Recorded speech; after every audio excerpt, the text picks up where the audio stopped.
Hello, everybody. Hi. You know what? I am not on CP time. We have been working diligently since before 11 o'clock to make sure everything was right. And just like that, Murphy's Law tried to get in here, but I like Hope Law, which is whatever can good happen will happen if you don't give up hope. So that's Hope Law. But Murphy Law tried to get on in here, but I'm excited because this is the last of a 3-part series on escaping violence. Escaping violence. It is so important that and timely that we talk about this stuff now.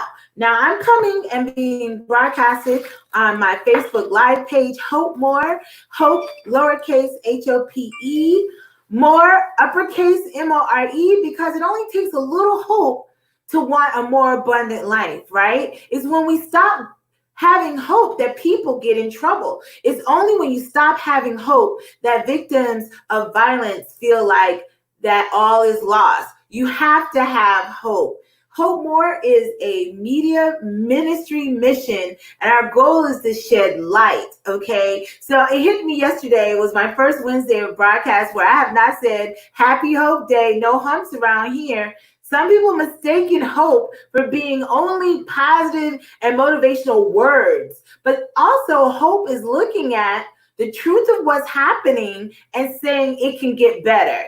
It can get better. Our first day we dealt with legal intervention and the danger of wrong information. The danger of wrong information. Yesterday we dealt with spiritual intervention and myths, dangerous church myths. And that was really, really telling. You can see that it was really important. We talked for 2 hours. I'm going to have to re-edit that down in portions so that you can eat it in more easier bites, right? And then today, can you say today is, I think, now the most important of the series. We're going to be dealing with physical intervention. Can you say physical intervention? Physical intervention and the mistakes of running unplanned. So what do I mean by physical intervention? Well, before I explain, take your phone like me. Make sure you're sharing. Share on your page. Share and like. So the reason why we're sharing is not just because, I just think my show is so great, but this information you're going to get today, especially for those of you in the Big Bend area of Taylor County, Jefferson County, and Madison County, Florida, this is going to be direct information you can give anyone that you know who may have need of assistance and physical intervention. So yes, go to Hope More page, hit share, and put it on your personal page. Share it with any groups that you think would be helped by this information, because we want to put an end to domestic violence. We want to help intervene in situations where people may feel all alone. Is that important? So today's show is about physical intervention. When I'm talking about physical intervention, I'm talking about literally a victim of violence separating themselves from the violence. So in cases of domestic violence, that's separating yourself from the home often. In the case of sexual violence, it's separating yourself from the offender. And what's interesting, if you've been sexually violated in your home, that's also domestic violence. If you are being in any way stopped, you may find yourself relocating to another city. So when I say physical intervention, it is about the act of literally getting the heck out of there, okay? Whatever the situation is, either temporarily or permanently. So one of those basic ways that we're going to be talking about, and I'm so excited about our special guest, is sheltering. And temporary shelter opportunities, especially the ones who are local here. I'm broadcasting from Perry, Florida, and we're talking about an issue that's not just pertaining to Perry, Florida. In every area of the United States, and that's every area, even if it's a little bit longer to get there, there are domestic violence certified centers that have opportunities to get people out of Dodge, get people out of harm, whether it's a coalition in your state, or it's called just domestic violence awareness. You can Google, you can get on 911, and I guarantee you there is some place, some organization that can help get you the help you need, or at least talk you through ways of planning your escape. So today we're now going to talk about physical intervention. We're going to talk about some mistakes of unplanned running.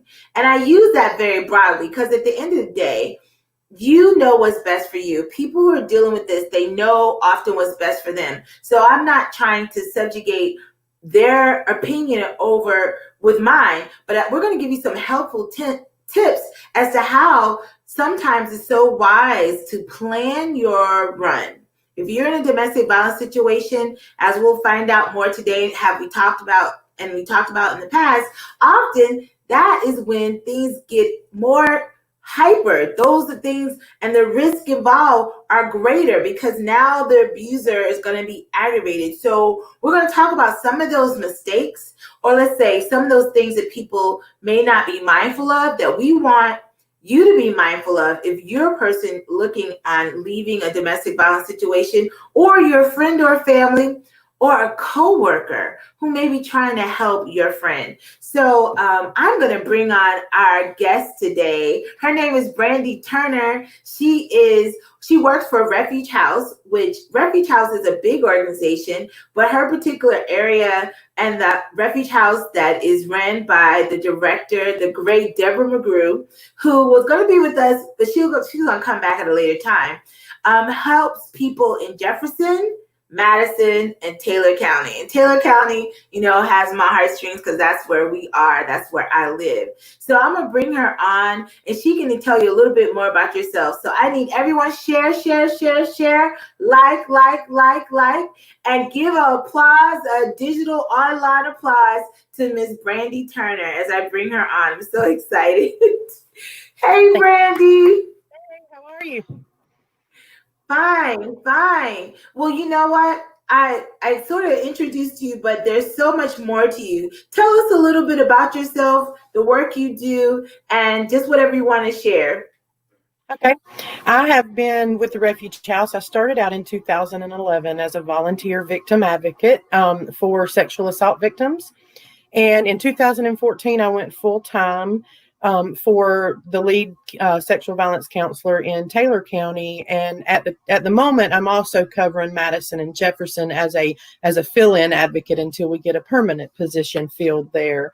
But again, I've been working with the Refuge House since 2011. I have been, it's a passion of mine. It's not an easy job to stay into. There's a lot of turnover in advocacy because it's got to be a passion. It's got to be where your heart is, because it's a very, as we can tell, after the events last week, it can be a very stressful, emotionally job. Yeah, the work you do is just it's so needed, but it is so full of pressures, because similar to what I do, right? People don't come to lawyers, most lawyers, because they're just happy, right? They're coming to us in crisis. They're coming to us because they need us to help. And what I think is so great about what Refuge House does and what you do as an advocate is that you commit to walking through situations with people. And we're going to talk a little bit about what that looks like. And even more crucially, those who may choose to leave and choose your services. So there's so much to talk about. And unfortunately, because of the technical problems, not as much time, but that's okay. Because one great thing about Brandy, she's been our top fan all week. Often if you watched and you saw like the sexual assault response team. Yeah, sexual trauma assault response team. I was like, there's another letter. Sexual trauma assault response team. Start.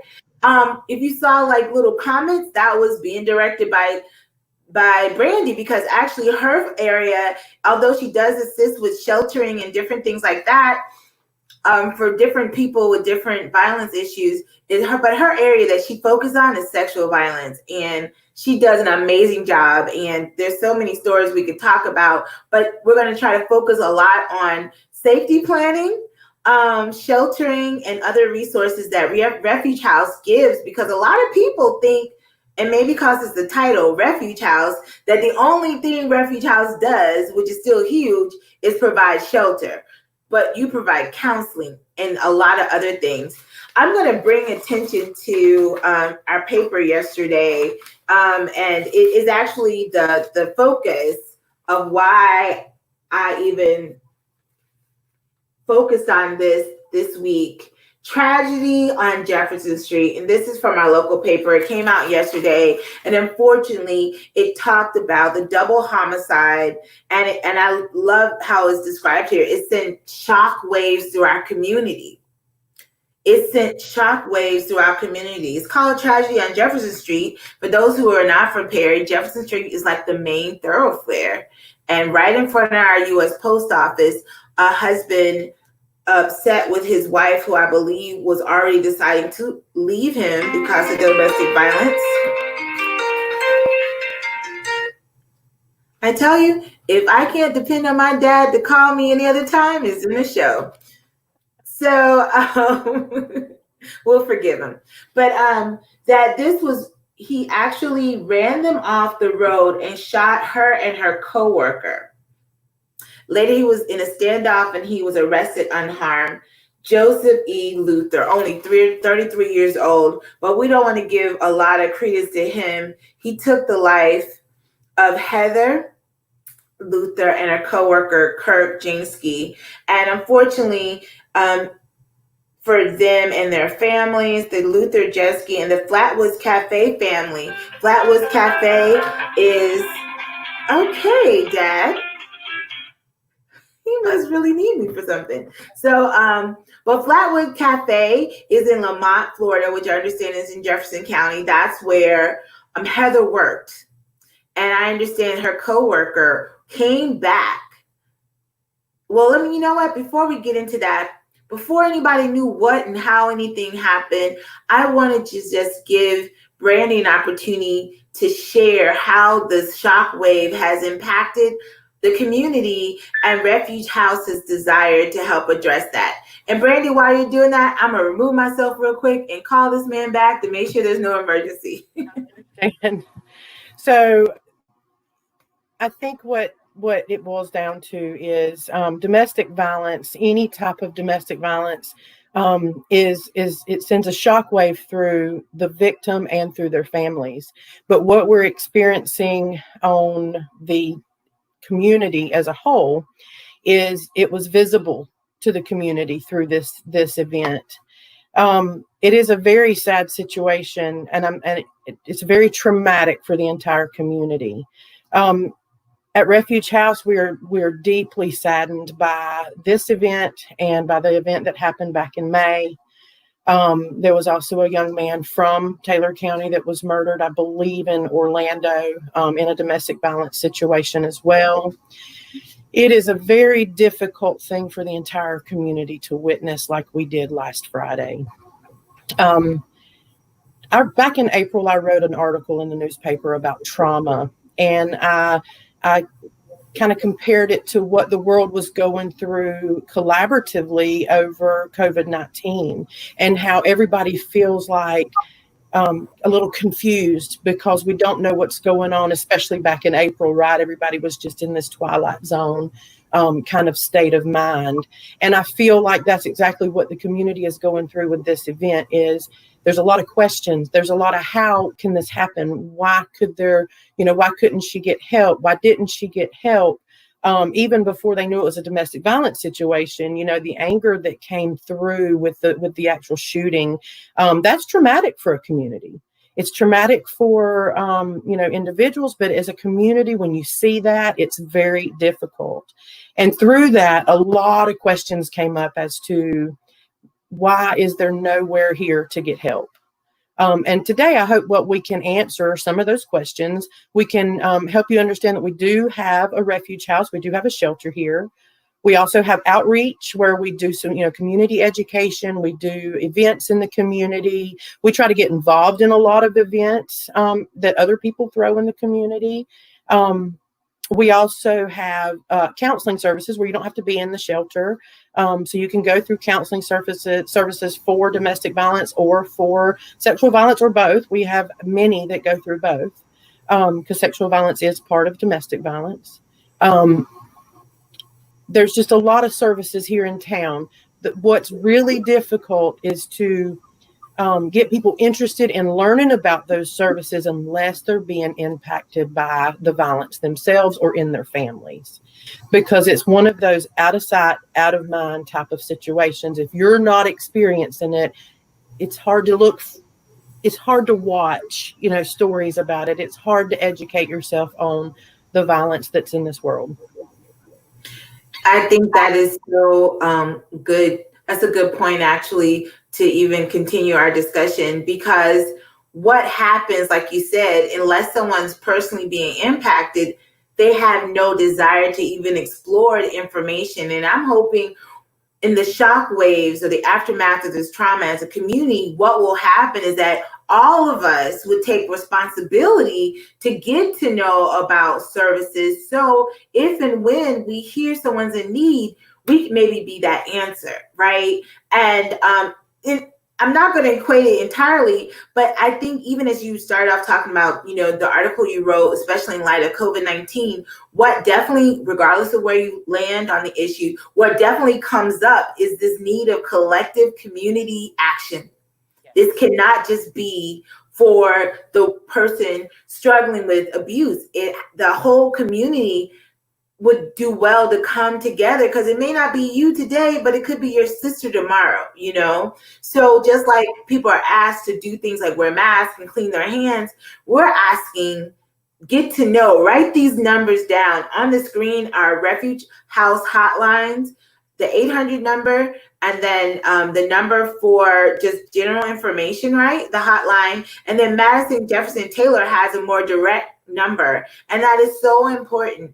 And although who knows all the things that may have been able to help Heather if she had known them, but it doesn't even matter if you know them and don't take advantage. But we want to make sure any potential Heathers out there that now someone knows. It could be your coworker. What's very, very interesting, right, is that Heather's coworker was the one who took an interest. It's like, I'm gonna ride with you so you're not by yourself.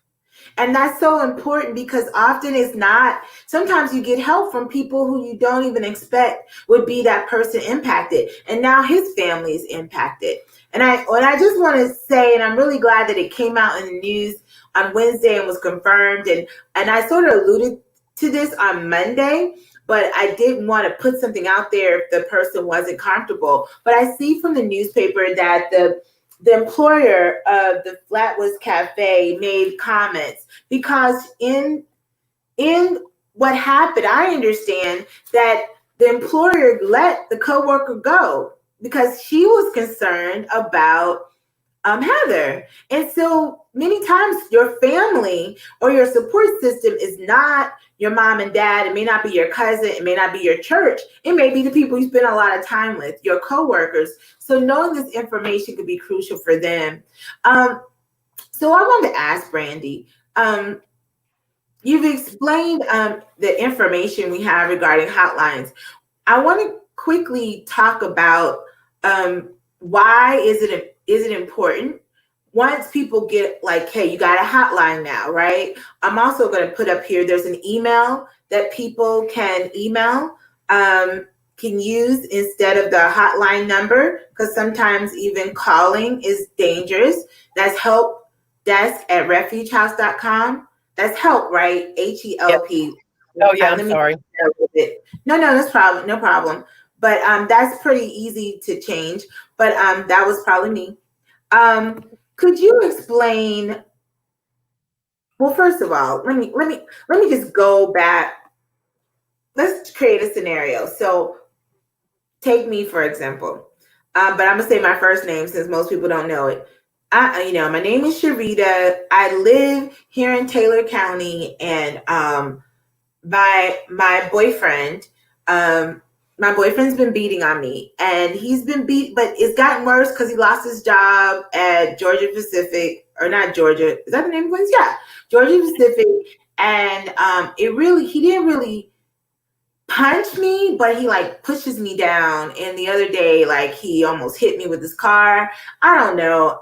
I just need help, and I don't really know what to do, but I'm not ready to call the police. can I talk to somebody? Like, what would you suggest I do? Absolutely. To use the refuge house services, there's no requirement of reporting anything to law enforcement. We will help you with that if that's something you choose to do, but you're afraid to do that on your own. That is something you can get help with. One of the most I equate this to hurricane preparedness. Okay, I know that's totally opposite, but we're all from Florida, so we've all heard to be prepared, even if there's not a hurricane out there, right? Be prepared, have a preparedness plan. I have a little bit of a background in emergency management. That's why I can relate this. Safety planning is going to be the same way. If you're in a relationship and you see signs of abuse, if you see maybe those abuse signs are escalating, things are getting out of hand, having a safety plan in place is key. But why wait till you get to that point? If you know, because you may come across someone that comes up and says, I don't know who to go to. How do I get help? Have our phone numbers. And I teach classes at the technical school, and I tell them to keep a folder with all of our resources, because if someone comes to you, have those resources at hand so you can give them the number where they can call and get help. Another important part of that is, a lot of times that first phone call, they're not ready to leave. They just want to validate what's going on. They want to maybe have some information in their pocket just in case. You can call anonymously as well. You don't have to give your name. It's, if you're calling and saying, I need information, that's all we need to know sometimes, and we will say, hey, if this is your phone number, if we get disconnected, can we call law enforcement to come to your home, things like that. But you can call anonymously. You don't have to report anything to law enforcement to seek help from the refuge house. Some people come to try to figure out how to make things better in their relationship, right? We have resources we can offer for that. You can call our hotline just for information. It doesn't have to be, okay, this is the step that's going to help me end this relationship. Maybe you're just in the process of gathering information to make a decision on leaving. I feel like I don't know anything about the young lady's story from last week other than what's been in the paper and on the news. But I feel like she must have felt very safe with the person that was with her, but for him to be helping her leave such a situation. It's interesting when you said mistakes in leaving unplanned. I really don't think that she made the mistake. I think the mistake was the abuser did not know how to control his anger and his pain, whatever was going on behind that anger. The mistake was on his part. He couldn't control his anger, and she was trying to get away from that. Let me make it clear, and I'm getting out of my character, Sharita. I wasn't suggesting that the title was on Miss Heather, and I agree with you, and it probably was a better way of saying it, but that the idea of that, and we haven't really talked about that in general yet, that there's reasons why we suggest call, and we have opportunity. We being, you're an advocate, I'm the attorney, I turn that over to you. That is helpful. I should probably say reasons why it's helpful to go through safety planning is because when people are leaving or running, as I put in there, to get people's understanding quickly of escaping violence, that there's some ways that may help the person think through the obstacles. So due to time, maybe, and I'm glad you pointed that out, because I would hate for anyone to see that and say that Heather made a mistake, or that any victim will make a mistake. I mean, I was this close to just saying, get out now. As an attorney, some of the things that I've seen with some clients who come in and they want the injunction, right? And they have the right to not accept a referral for an advocate to walk with them. When we're in court, especially when we're in person court, the advocates can be really helpful in going to court with that person. And sometimes they actually even act as a barrier to the response, for the victim not to focus on the respondent who walked through the door. You've helped with children. You've helped, and advocates are so very helpful. But sometimes a client will say, no, I just want the injunction. And later I'll get calls, and I realize as a lawyer, even though we're giving legal counsel, I'm not with time or ability as equipped to sort of hold their hand through the process. You can call me, but I'm talking about legal scenarios. So it may be like, oh, that's not proper, that's not right, that's not the law. And what the person really needs is someone to hear them out and maybe go through the idea of how do you transition from being dependent on a partner for finances. Because I know you and I work with people who needed reminders and encouragement to go get an education, to go get a job. Sometimes, and this is not saying it's the fault of the survivor, but they've been programmed so long to accept the abuse in lieu of something that they need help in walking that out. It's not just the idea they're getting thrown around. There's other things that are going on. So I'm often concerned, especially depending on the survivor and their ability to sort of show independence, or to, especially if they're financially dependent, to get on their feet and make their gains towards leaving that situation forever. And when they're seeming like they're one step in, one step out, I'm like, please talk to someone, because I don't want that this legal action opens you up to harm because you still may not feel strong enough to leave. So could you explain what safety planning is? And as you explain, in your experience, why could that help someone in sort of planning their escape or run? Absolutely. So, the fact is that the probably the most dangerous time in an abusive relationship is the moment you decide to leave, because what abuse is power and control. And when that abuser loses some of that power, loses some of that control over you, and you start making your own decisions again, that upsets what they have going for them, right? They don't want to have to change their ways of doing things just because you've made a decision, and they don't have control over that. Anger escalates.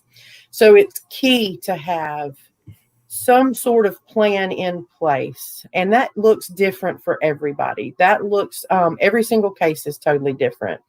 But being prepared to leave and understanding what your options are will give you more options of being safe. For example, Be Safe Shelter. We have one here in Taylor County. There's also one in Leon County that both of those cover 8 counties in the state of Florida.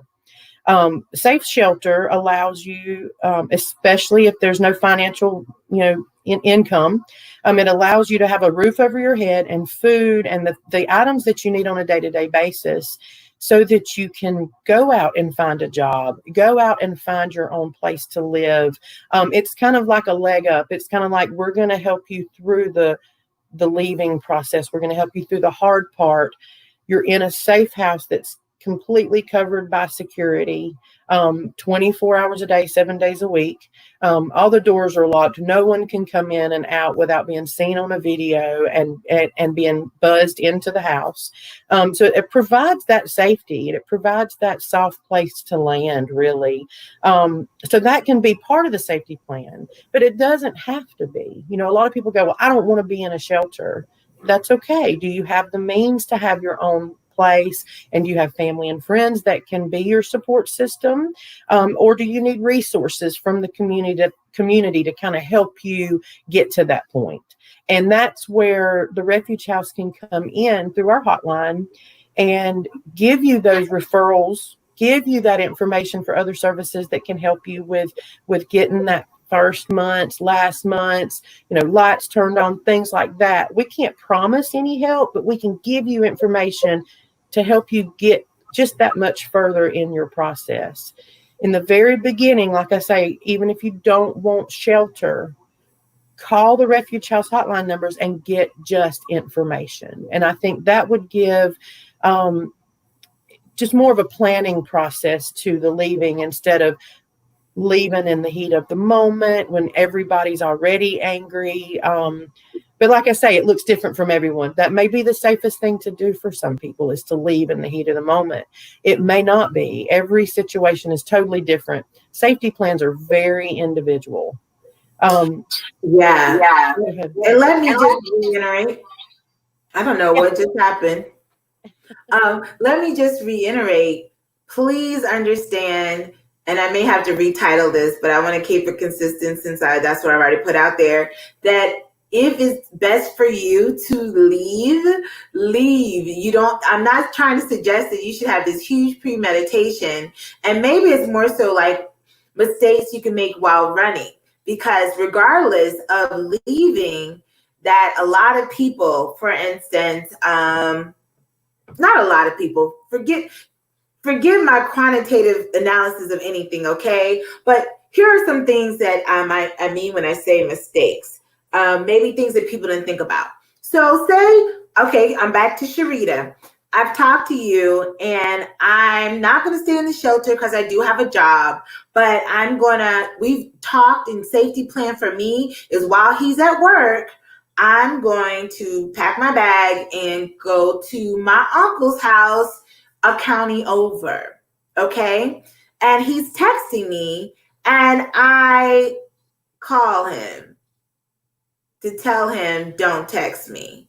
And or I have my cell phone on and we are still connected on GPS. So he sees where I am, or I don't turn that function off. And that could, and I say a mistake only that you didn't know that could be harmful. You thought, okay, well, I'm just going to tell him, leave me alone. Well, if you were safety planning with an advocate, that's something you could discuss, that, hey, don't use your phone. Even if there's any reason to communicate, don't use your cell phone if you're trying to keep that person from knowing where you are. So some of those things are what I meant, in the sense of, like, sometimes people don't consider, or they go to a friend's house that he has easy access to.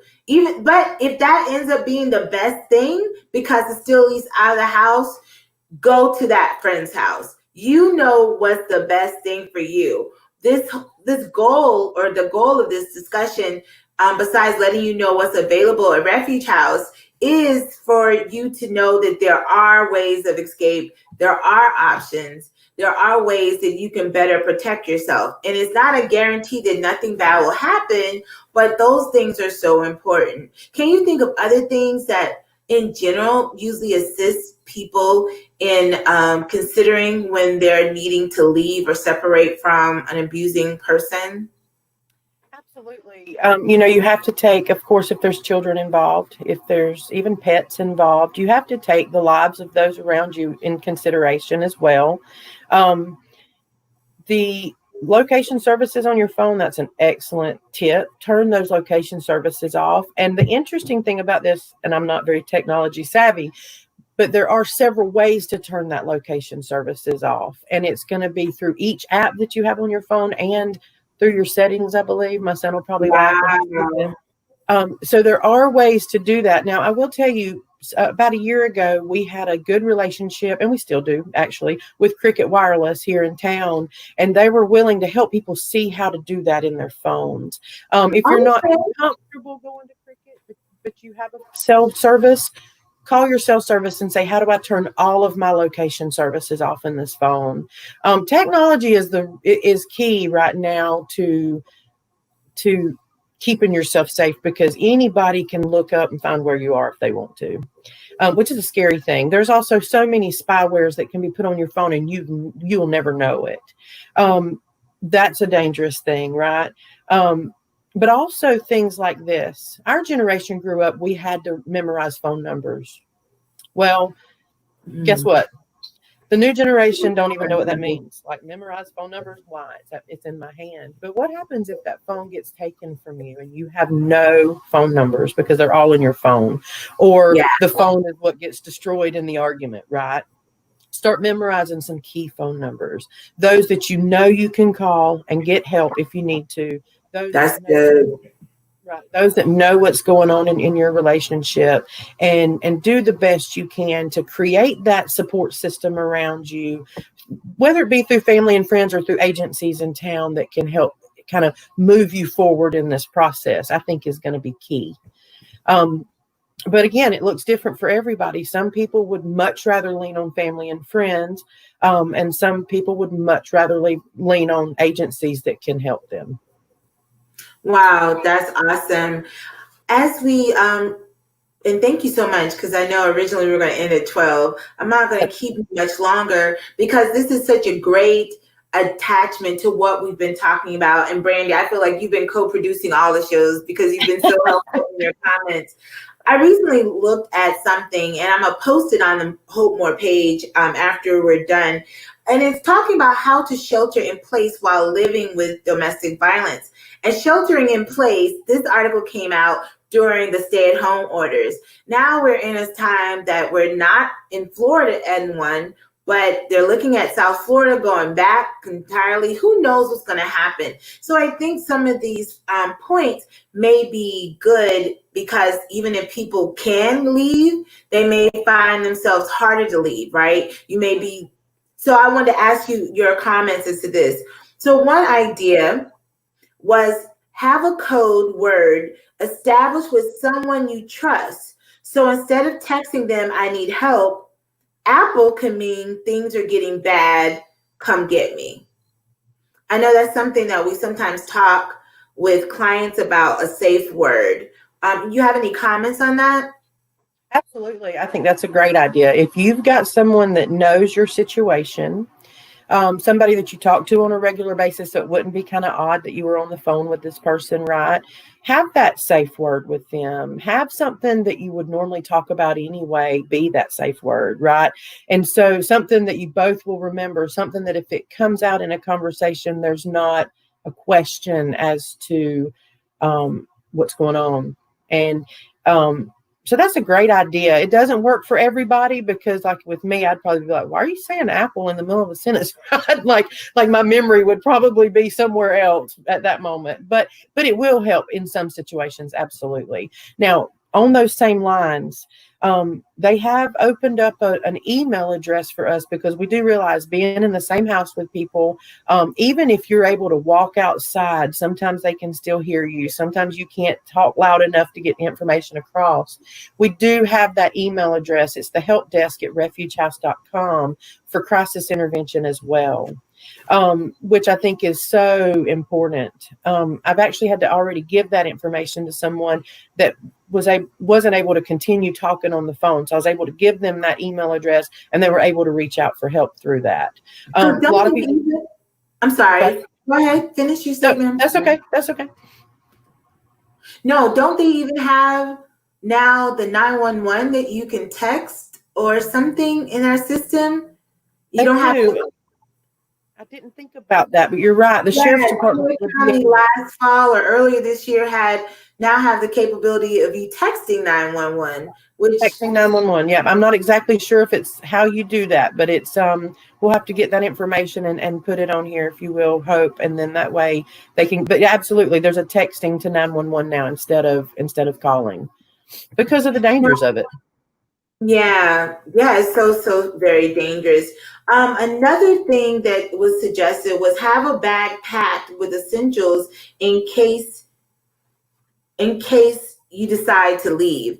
And I think about that famous scene in What Love Got to Do with It about Tina Turner and Ike Turner, where she tried to get her kids out and she had stuff packed and things of that nature. And we all seen that in movies, that sometimes a person will have a bag in their car or a bag in the shed, something so that's just there in case they need to leave. What's your thoughts on that as a hint, as a helpful thing in planning your way of escape if you need to, if things escalate? I think it's very important.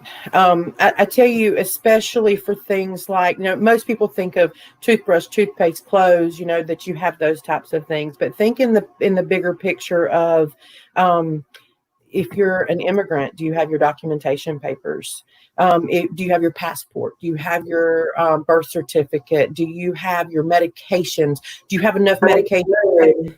you through a week, right? Or a month or whatever the case may be, if you have to grab and go. So it's not necessarily like you would in a hurricane situation. But again, we're in Florida, so we understand that. Have water, have food, have clothes, right? So you can leave quickly. But it's in the sense of, what if you need your paperwork? What if he's stolen your driver's license? You need to get a new one so you can drive, or whatever the case may be. Anything that you would need to start a new job, anything that you would need to start over, basically, is what's important to put in that bag. Some extra money. Yes, key phone numbers. Remember those. Maybe even have a list of phone numbers in that bag. I do a safety planning with any teenager that I work with. It's about a 4 or 5 page document. And I ask them to take that safety plan and put it in a place that they can grab it easily if they need it. And it's the same with us. Oh, that's good. Yeah. And if you need a phone number, if you don't remember it, write it down and put it in that safety bag, right? Put it in that bag that you're going to take with you. So you have somebody you can contact once you do leave. I love how you said think about storm or hurricane awareness, because you may need to make a copy of your license and passports and kids' birth certificates, even though it's not the certified copy. At least if you have it, that may help you in a jump start. I know I've had some clients here who've come from other counties, right? And they're trying to get certain things and they're having to contact different departments, and they need their birth certificate or their children's birth certificate. So those important documents, that's a very good point. It's not just about clothes. What can happen if you never come back? So let's see. And thank you so much. We're almost done with our time. Okay, well, I'm gonna go over the next ones, and again, I'm gonna post this afterwards, but I'm gonna read them all in tandem because I know you got to go, and actually I have to go as well.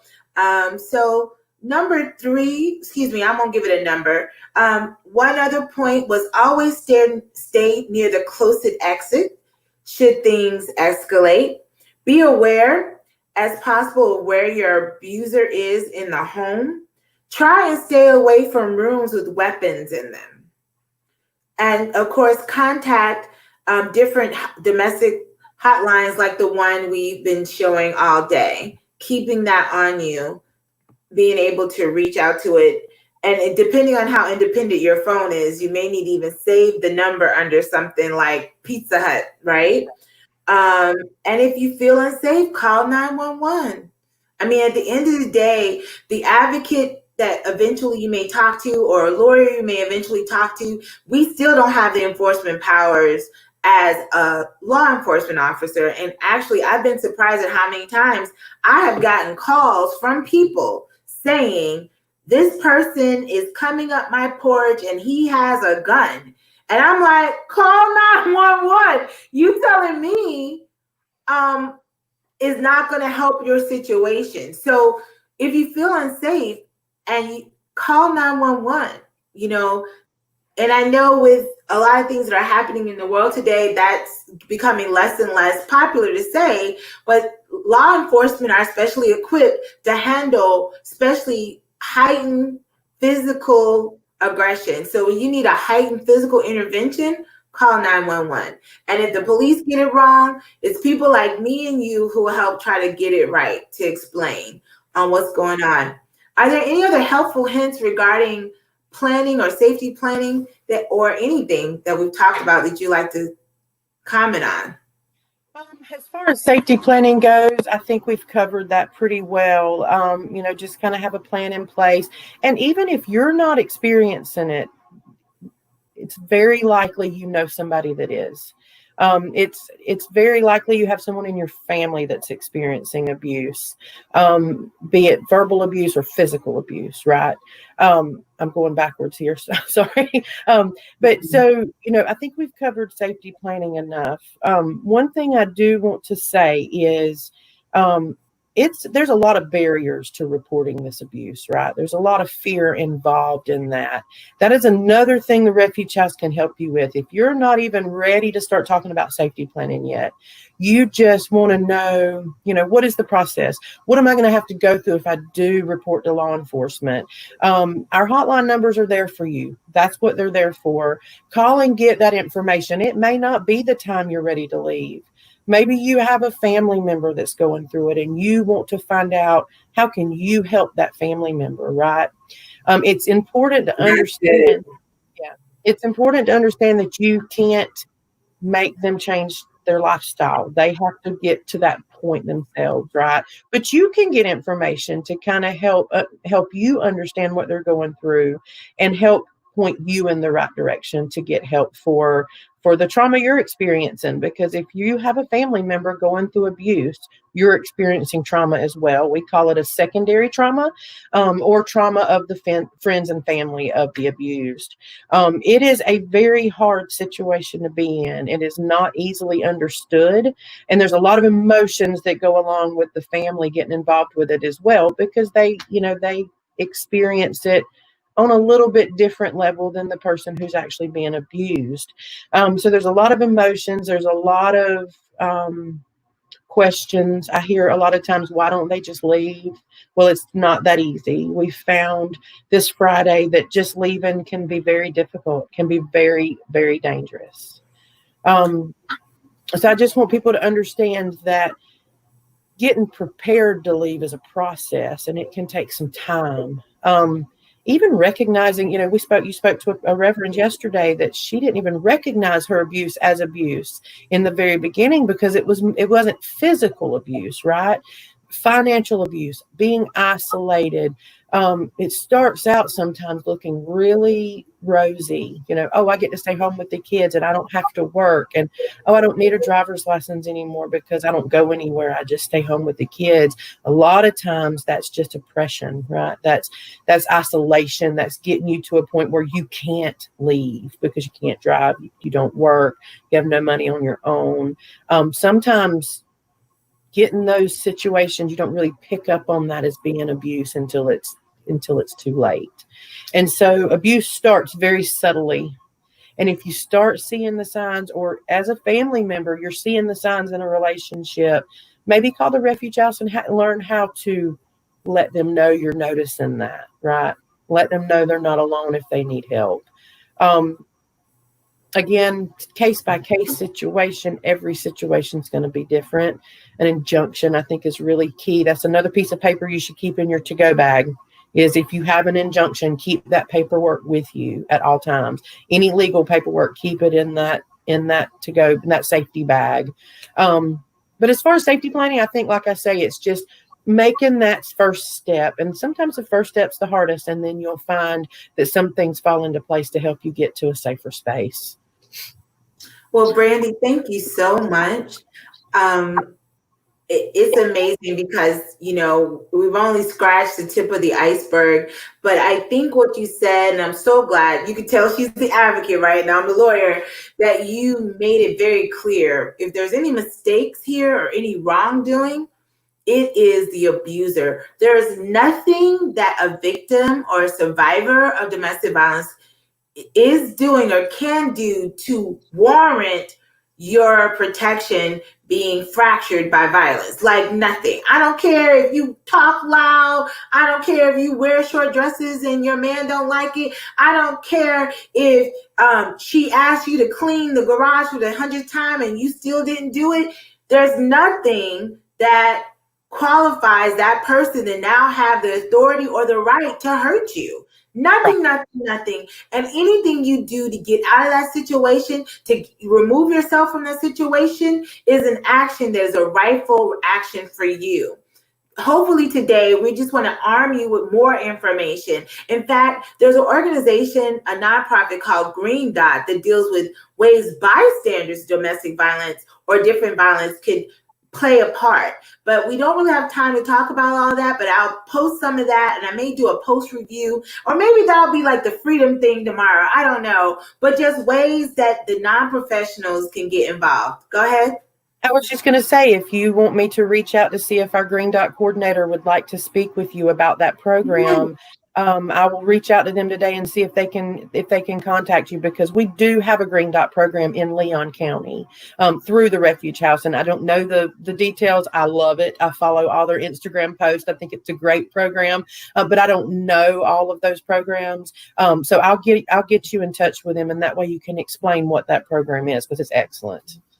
Well, thank you so much. Yes, yes, yes. You see, everybody needs a Brandy in their life, okay? Regardless about violence or nothing, this woman loves what she does. Thank you, Brandy, so much.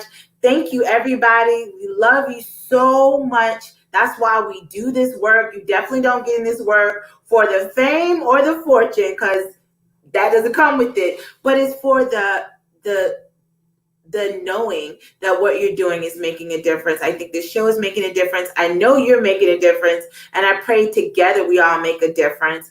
And we just want to dedicate this show and all the shows this week to our dear Heather, who lost her life. Her death will not be in vain. And we pray for her children. We pray for her coworker who put his life on the line. We pray for his family. And we also pray for the abuser and other abusers out there, that hopefully they will do something in their life to change course so that they're not behind bars, their children are without both of their parents, and someone has passed away. We love you so much. Thank you so much, and we'll see you again soon. I'm your host, Hope Dents.